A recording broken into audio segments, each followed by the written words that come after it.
Hello, members, one and all of the Salivation Nation.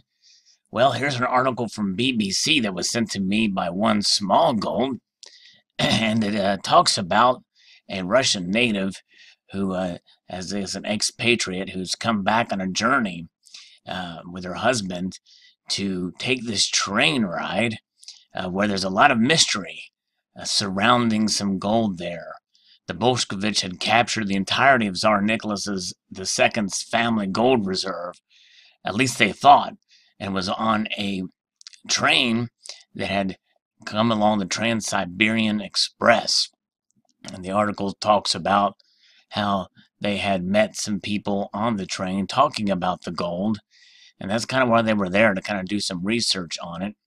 And they had some folks arguing about it. We'll kind of pick up where the article talks about the men were arguing over one of the most enigmatic Russian legends, the Tsar Nicholas II's family gold reserve, a chunk of which supposedly disappeared during the Russian Revolution 100 years ago. The story is part of the reason that they were on the train. So he couldn't help but interrupt and says, "Don't historians agree that all of the gold was found and accounted for?" And it was read in this book called The Ghost of Kolchak's Gold Train. And I'll check that link, and it's actually a Russian site. So we won't get much information from that. But the guy scoffed at her, and apparently they said that anybody can say anything in a book. And want to know the real story? Listen to the people. And then it talks about the history of the author here, who had moved to New York City as an ex-Russian patriot, and but was born in Russia 30 years ago, and so was back to take this train ride to kind of research it. Before World War I, Russia possessed the third largest gold reserve in the world, bested only by the U.S. and France. When the war broke out, the Tsar's supporters, the White Forces, moved nearly 500 tons of gold from the capital of St. Petersburg, which they felt was too close to Russia's western border for the gold's safekeeping, to Kazan, which was her hometown, a big trading city on the Trans-Siberian Railroad, almost 640 kilometers east of Moscow. The Bolsheviks' Red Army, led by Vladimir Lenin and his commander Leon Trotsky, laid siege on Kazan to seize the treasure from the Tsar's troops. Whoever got the gold would have enough money to pay for arms and soldiers and would win the revolution. In the summer of 1918, after a bitter fight with the White Forces, Trotsky and the Bolsheviks took Kazan. But when the Red Army soldiers triumphantly marched up the steps of the Kazan Bank, they found the vaults empty. The treasure was already on its way to Siberia, which was not yet under the control of the revolutionary regime. Trotsky assembled his own train and gave chase. And here you see a picture of what a train could have looked like during that period. Article here continues that it says that it would take 3 days to reach Siberia from Kazan, according to the author, but a century ago, the same journey would have taken months. The trains, powered with hand-loaded coal furnaces, moved slowly, and more importantly, hobbled by intermittent battles, fuel shortages, harsh winter weather, and the general chaos of war. Neither the White Forces nor the Bolsheviks could advance quickly. The chase, which was more like a schlep with obstacles, progressed in slow motion.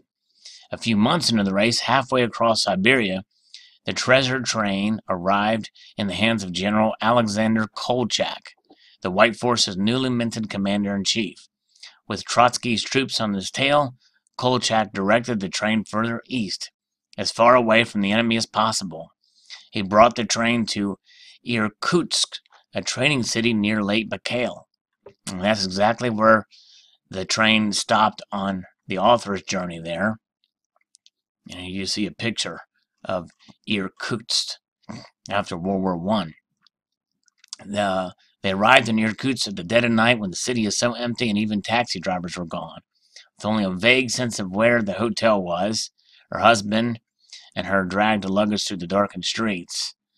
And so they stopped in that town, apparently, for a while. And then she mentions that it was there in Irkutsk that the Czech battalions who had been hired by Russia to fight alongside them in World War I were stranded after the Bolsheviks seized Russia's western port and cut off all routes to Europe. The Czechs wanted to go home, so when the treasure train arrived, they captured Kolchak and the gold and handed them over to the Bolsheviks in exchange for permission to set sail from Vladivostok port in Russia's Far East. The infrastructure in eastern Russia hadn't yet been ravaged by war or the revolution, so for the Czechs, heading east was now safer and taking the more direct route. So that's quite interesting how they struck that deal. The collateral worked. The Bolsheviks took the gold, let the Czechs begin their journey, and promptly shot Kolchak, who for the next 70 years was portrayed in Soviet history books as an enemy of the people and thus deserving of his death by firing squad. And here we see a statue in his honor. And then they noticed that, and Russian historians clearly have rewritten that chapter of the Revolutionary Chronicle. The monument's brass plaque explained that he fought for his ideals and died protecting the empire's treasure.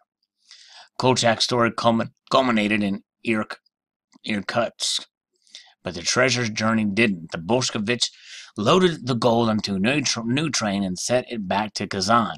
According to Volkov, the treasure was returned in its entirety, but some historians insist the numbers don't add up, easily being off by 200 tons, if not more. Local lore sides with the latter. With such tremendous fortunes at their fingertips, would the hungry, angry, war-ravaged Czech soldiers really hand it all to the Red Army without saving some for the return trip? The local theory purports that the Czech troops stashed crates of gold on their own trains as they headed east through the rocky slopes of the Sion Mountains, which stand almost perpendicular to Lake Baikal. It was on that rickety old track where one of the overloaded trains is said to have lost traction and tumbled into Baikal's kilometer-deep waters. And by the way, Lake Baikal is the oldest lake in the world and the deepest lake in the world with some of the clearest water in the world. So the legend has it is that's where it still lies today. So very interesting indeed, and you can read the rest of this article on your own. Thought it was quite interesting indeed how it's now become a member of folklore, and they keep it going, mainly for tourism pieces, and apparently there has been some, I think it was the Mirror, yes, here it says, the research submersible Mirror did its Baikal dives. In 2009, the team found train wrecks at 700 meters deep. They saw small objects glistening through the sediment in a crevice, so they couldn't get to it, couldn't grab it to bring it up to the surface. If that wasn't gold bars, then what was it? What was it? The train picked up speed, and the rattle of its huge metal wheels became overwhelming for the next hour, and then you're talking about her journey. But very, very interesting indeed. And so they couldn't pick up what they thought they recognized as gold bars at the bottom. And I think that's where the legend ends. And so who knows? Will technology increase to the point where they send another submersible out to pick it up? 700 meters is pretty deep for sure. And but quite an interesting article. I think it's quite fascinating to read from the beginning to kind of get the whole scope of everything. So I'll post a link to this article in the description below. I apologize for butchering some of the pronunciations of Irkutsk and Lake Baikal. I'm not sure how you pronounce that, but it's fun to try to pronounce those names, and it's fun to speculate on what could have happened to all that gold. You never can know where it could be. So there it is. So I hope you enjoyed this article, and thanks again to Small Gold for sending it along. And it's quite fascinating to read for sure. And I'd like to extend the multitude of gratitude y'all for watching, and encourage you to please rate, comment, and subscribe.